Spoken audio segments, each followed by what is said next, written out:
In the northern direction, in addition to regular artillery duels, Hamas militants attempted to land near the kibbutz Zikim.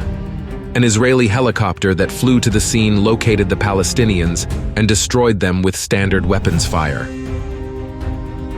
Palestinian militias again shelled Ashkelon, Ashdod, Rishon LeZion, and Holon.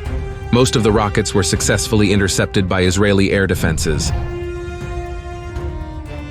The Israel Defense Forces continue to launch massive air and sea strikes on the Gaza Strip. One of the strikes killed Iman Nofal, commander of the Central Division of Hamas's military wing. Also in the enclave, there was a powerful explosion near the Christian Baptist Al-Ali hospital. The Palestinians blamed Israel for the attack on the facility and claimed 800 people were killed, but there are no confirmation.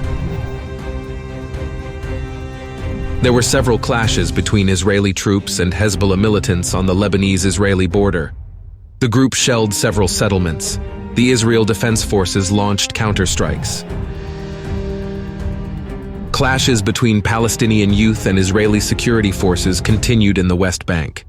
Several dozen residents suspected of terrorism were detained, including the Speaker of the Palestinian Parliament.